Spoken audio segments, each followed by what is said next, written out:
You're watching Ambitiosa, the only show dedicated to everything Ann Curtis.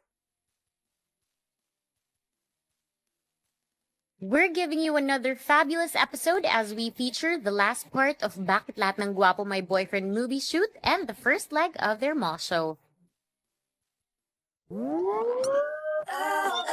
Sa title pa lang ng movie, madami nang naintriga dito. It's also very timely and syempre kasama ang big cast, kaya naman surefire hit ito.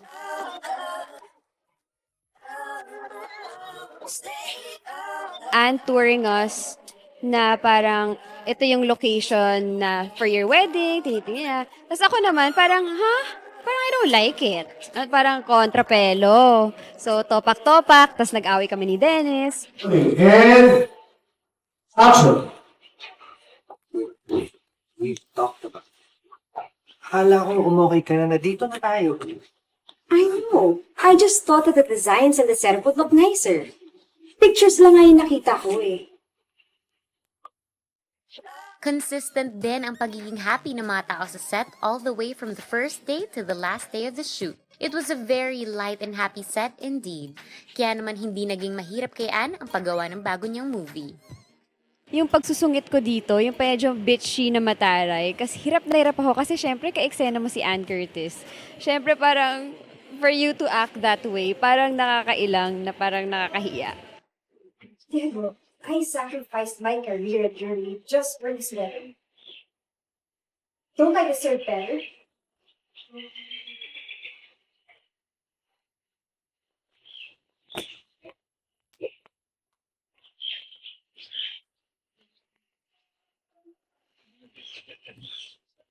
And cut. My close.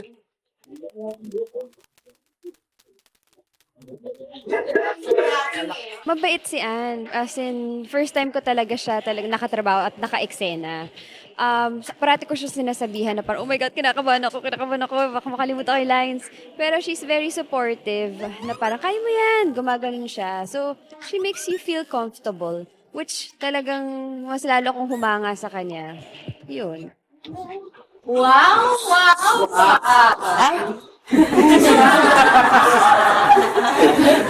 Hello po.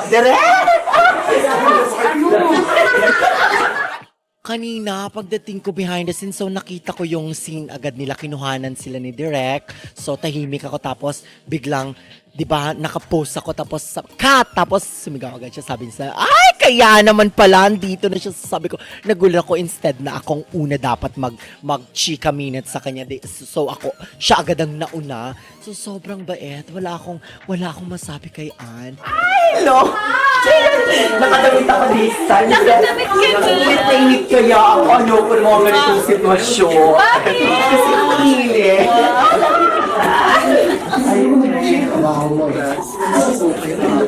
Ayoko tuwing tamatay, matutunaw. Ang ganda ng shade po, nakaka-artista yan.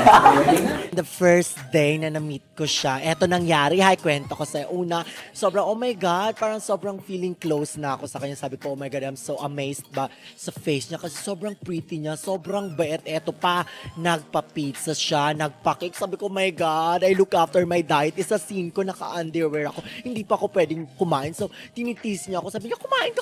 Sabi ko, no, I can't. Sabi ko, later na lang. So, after the scene, kumain na ako ng pizza tsaka ang cake. Sobrang bait ni Ann. Wala ako masasabi ko. This is my first movie as well with Ann Curtis. So, sobrang blessed ko. Tapos siya na agad ang naka-eksena ko. Sabi ko, oh my God, I feel so blessed talaga. Kaya wala akong masabi. Todo na yan. Boyfriend? Yung boyfriend? Wala na kayo. So allowed ka? Sa'yo yung 12. Sayang ang guwapo. Aliano ba yun? Sa industriya natin, as in, saludo ako sa attitude niya. Ayun yung tipong hindi niya ipaparamdam sa'yo na parang Ann Curtis ako ng industriya. Parang ipapaalam niya sa'yo na parang ako ikaw. Parang ang gaan ng pakiramdam agad. Hindi ka maiilang.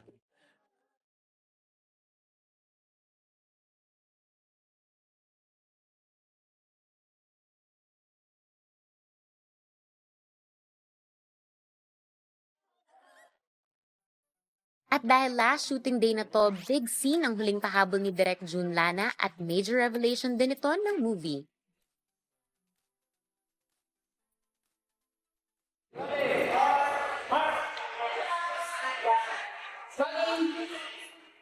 Journey and action.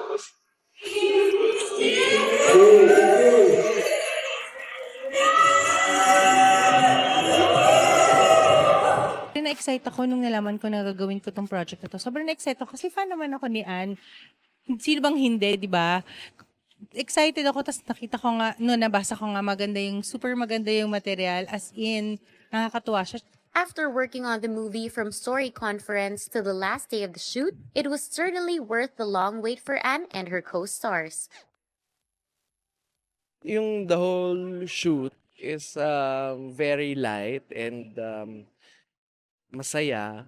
So, well, actually, ang challenging kasi is para sa akin, yung wag akong mas starstruck kay Anne bilang ngayon lang kami magkakatrabaho.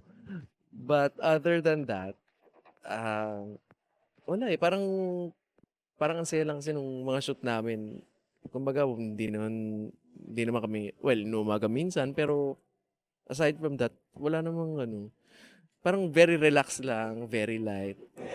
Ikaw po. Bakla ka!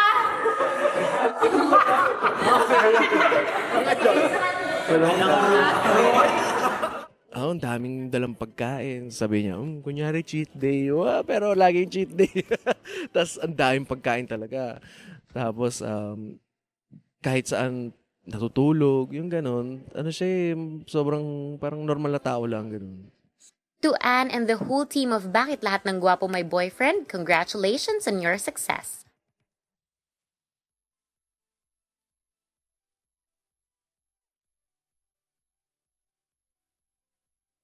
Alam mo, ang saya kasi unang-una, ibang katrabaho si Anne kasi sobrang gaan niyang kasama, sobrang positive niyang person, kaya lahat magaan lang. Siyempre, pag ganun yung set mo, tapos very accommodating siya sa lahat ng tao, wala siyang kaarte-arte, wala siyang kakeme-keme. So, masaya lang kami dito. Pagdating mo sa set, yung pagtrabaho, pag chika, ganyan. So, lalo na now na ito yung last day namin, parang na-feel ko na talagang, kahit sandali lang kami nagkasama, mga ilang days lang kami, pero masaya lahat. Warren, ikaw na lang, Warren! Sabi niya!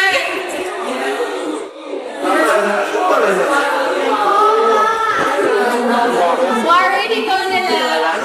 Mabait siya eh. As in talagang hindi ko akalain na ano rin siya, very helpful sa co-actor niya. Tsaka meron siyang eksena na ginawa na parang kailangan niyang umiyak. And then, makikita mo na gusto niya maging best talaga yung kakalabasan ng eksena na yun. Kasi, sabi niya, Direk, isa pa ba? Para lang, kasi gabi na yun eh, late na yun eh. So, expect mo parang okay na yun, uwian na tayo. Pero sa kanya, she suggested mismo sa sarili niya na, try naman natin isa pa, baka pwede pa, baka mas, gumanda pa. Bakla ka! Bakla!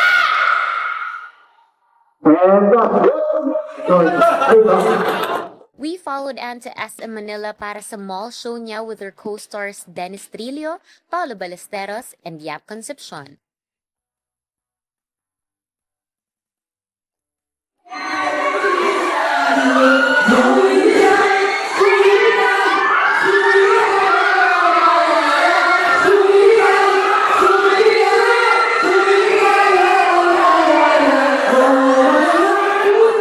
Dito kami ngayon sa mall show namin. First ever mall show ng Bakit Lahat ng Gwapo My Boyfriend. And of course, kasama ko sila Ann, sila Paolo dito sa backstage. Actually, pagdating ko, nabutan na namin si Dennis Trillo na kumakanta. Talaga naman, napakaganda ng boses. At ang daming tao nagwawala nung siya na yung sumampa ng stage. Gusto ko kayo magsisigaw ng pangalan, ha? Let's give it up for Dennis!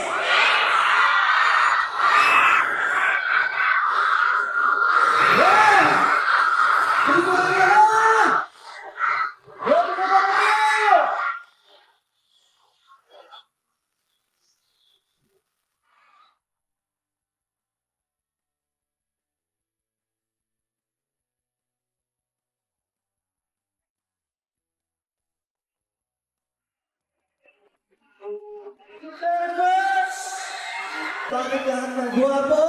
May boyfriend, syempre starring Miss Ann Curtis, Paolo Ballesteros, Yam Concepcion, Michael Remesa, at marami pang iba. Sana po panoorin nyo. Kopya natin ang Pilipinas Pilipino. Tama, wow! Ladies and gentlemen, Dennis Trillo!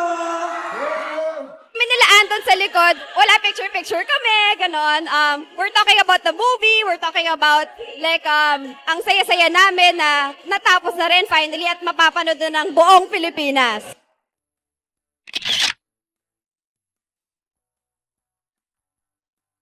And Curtis is so nice. She's very approachable. So lumapit kami sa kanya and in-entertain niya actually lahat kami. Ang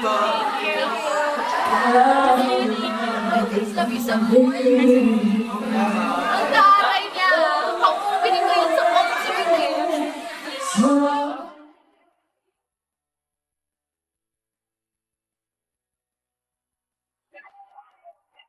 And then after ako naman, ang dami, they're very receptive, they're very excited for the movie. And even me, as in if you can tell, I'm so hyper because I'm that excited. Sabay-sabay tayo, ah.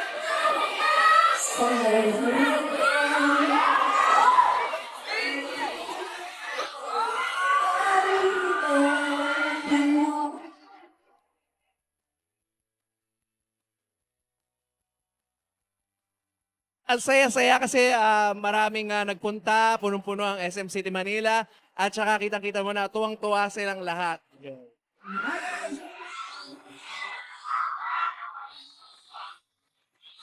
And this road,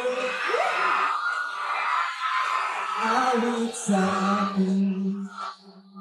Dennis, Paolo, and Yam show their singing prowess to the energetic crowd of SM Manila. Pero syempre, hindi makukumpleto ang mall show kapag wala ang kumakabog na performance ni Ann. Ay nako, etong SM City Manila, ginawang araneta ni Ann Curtis. Grabe kumanta, pang-concert talaga. Ganda ng boses.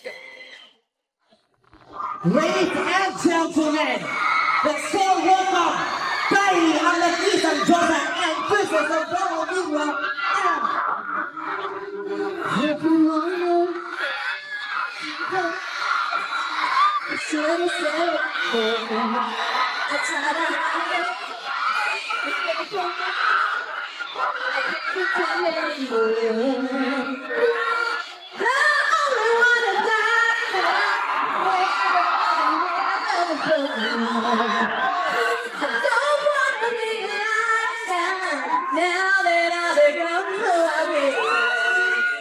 Ang kaganda ng boses niya! Ang ganda-ganda niya!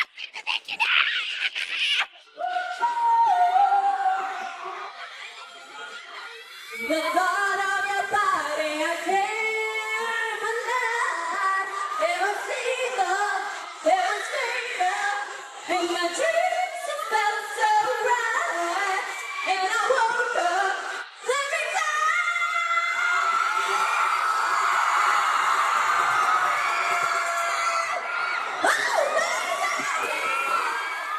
Ay, grabe po.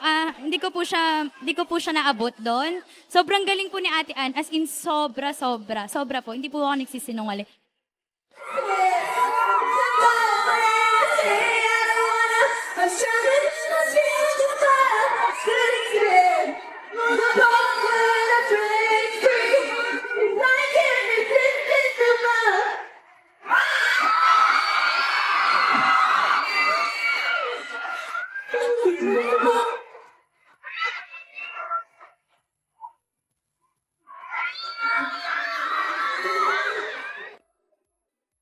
Welcome back to Ambisyosa!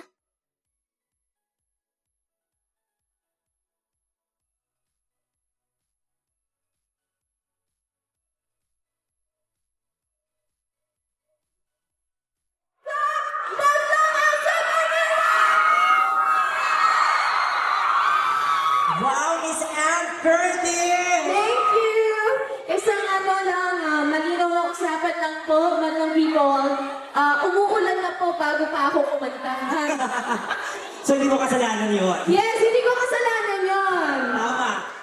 Actually po, may klase ako and then sinikap ko po talagang makapunta dito dahil po gustong-gusto ko po talaga siya makita. Actually, hindi po first time to makita, mga 5th or 6th na po yung nakita ko po siya. May ginawa ko preparations dito sa room mo. Wala naman, as is. Oo, chill lang, masaya lang siya. Okay. And such a feel-good movie po. Rom-com ito, masaya siya, nakakatawa. Kaya sana po panoorin niyo siya. May binigay po ako sa kanya, tapos ayun, kinuha niya naman po. Tapos nakapag-kiss ako, kaya lang, di po ako nakapagpa-picture. Actually, akala ko nga po hindi na po makukuha kasi po, parang hindi po siya natitingin sa side namin. Pero no, nakita niya, sabi niya, ay, is that for me? Tapos, ayun, tapos lumapit po siya, tapos hindi lang po nakapag-picture, pero po, na-kiss ko po siya. Ayun po. Ladies and gentlemen, once again, Miss Ann Curtis! Yes! Okay, itong kantang to, hindi to mataas, hindi siya birit, relax lang siya. Kaya, sana magustuhan ninyo, sabayan niyo ako kung alam niyo yung song. Music please!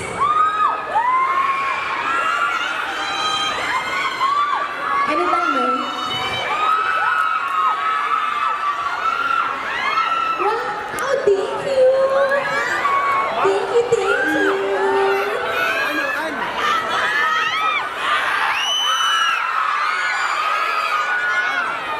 Ay, thank you! Thank you! Ayan, anytime music na. Napaka-ano niya, napakabait niya. Tapos, syempre, may gagawa talaga siya ng parang acapella po siya. Magandang boses niya. Acapella na lang. Okay, siguro a brief acapella. Anne treated the audience with her high-pitched version of halik. Walang tigil ang tilian ng crowd sa kanyang performance at talagang nagdala ng saya sa buong SM Mall. Ayoko sana na ikaw ay mawawala. Ayoko sana na ikaw ay mawawala.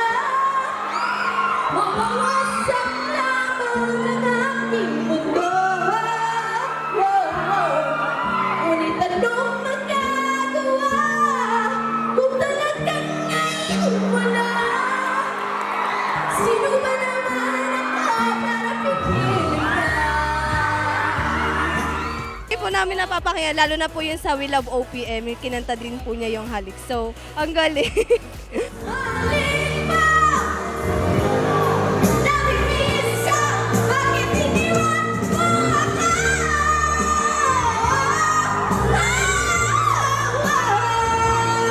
Halik mo!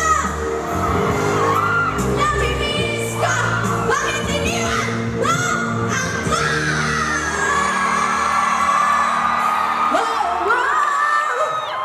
Yes! Yes! Thank you so much! SM, And now, tawagin natin muli, Paolo Ballesteros and Miss John Concepcion! Yes! Okay, dito. Wala kaaway. Iba no? Buong puso lang ako kumakanta. Grabe ka, ginawa mo Maraneta ang SM Manila.